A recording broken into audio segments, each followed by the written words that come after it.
Lectures का base तैयार करेगी, that is dynamic programming patterns. आपने तमाम डायनेमिक प्रोग्रामिंग बेस्ड लेक्चर्स को देखा होगा, पढ़ा होगा, तो उन लेक्चर्स में ज्यादातर जो बात होती है वो बात होती है कि single dimension array based, double dimension array based. लेकिन मैं अपने अनुभव से, जितना मैं अपने अनुभव से समझ पाया, उसके हिसाब से अगर डायनेमिक प्रोग्रामिंग की प्रॉब्लम्स को आइडेंटिफाई करने के लिए हमें पैटर्न्स को पहचानना जरूरी है। पैटर्न्स को पहचानना जरूरी है मतलब कि जैसे कुछ प्रॉब्लम्स ऐसी हैं जो प्रॉब्लम नहीं है बल्कि क्या है, पैटर्न है।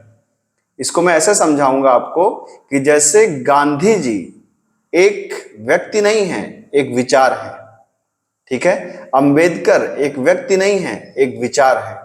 कहने का मतलब क्या है, कहने का मतलब यह है कि कई प्रॉब्लम्स ऐसी प्रॉब्लम हैं जो खुद एक प्रॉब्लम तो है ही है, लेकिन वो प्रॉब्लम सैकड़ों प्रॉब्लम का बेस प्रॉब्लम है, ठीक है।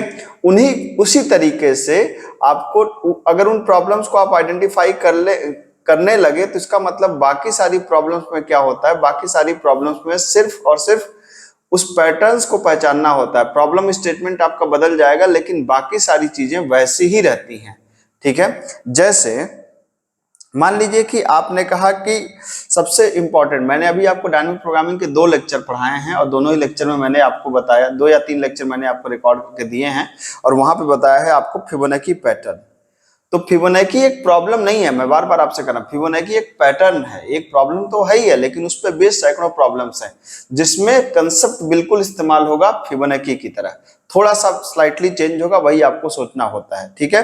अब किसी भी प्रॉब्लम पे n प्रॉब्लम नहीं बन सकती हैं, है ना। कुल मिलाकर हमें पैटर्न्स को पहचानना होता है और फिर उन पैटर्न्स पे ही प्रॉब्लम बनती है। एक पैटर्न पे सैकड़ों प्रॉब्लम बन सकती हैं। अगर आपने म्यूजिक सीखा हो तो मैं आपको बताना चाहूंगा, जैसे एक राग पे सैकड़ों गाने होते हैं, बिल्कुल उसी तरीके से एक राग आप सीख लीजिए, उस राग पे सैकड़ों गाने होते हैं। शायद अगर आपको म्यूजिक की समझ होगी तो आप जरूर समझ रहे होंगे मेरी बात को, नहीं समझ होगी तो कोई बात नहीं, छोड़ दीजिए इसको, ठीक है। अब आपने कहा कि नैपसैक, तो नैपसैक एक प्रॉब्लम है, आपको पता है, एल्गोरिदम में आप लोग इसे पढ़ते हैं। नैपसैक एक पैटर्न है और नैपसैक में 2 प्रॉब्लम्स हैं, 0-1 नैपसैक और अनबाउंडेड नैपसैक।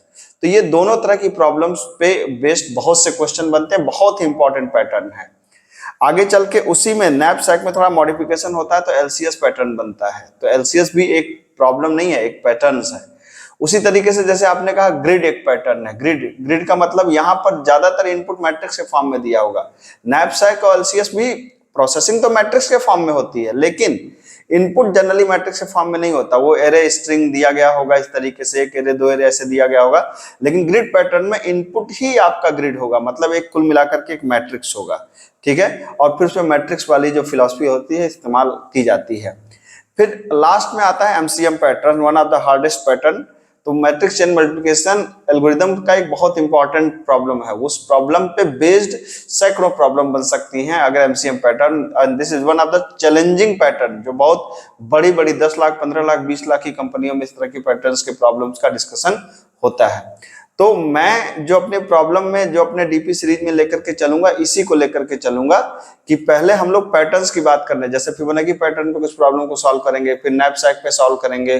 तो अगर आप मेरे ट्यूटोरियल को फॉलो कर रहे हैं तो आपको इन पैटर्न्स को समझना होगा और फिर एक बार पैटर्न्स को आइडेंटिफाई करने की कैपेबिलिटी आप में डेवलप हो गई तो किसी भी प्रॉब्लम को आइडेंटिफाई करने और सॉल्व करने में आपको दिक्कत नहीं होगी। मिलते हैं अगली क्लास में। Thank you so much.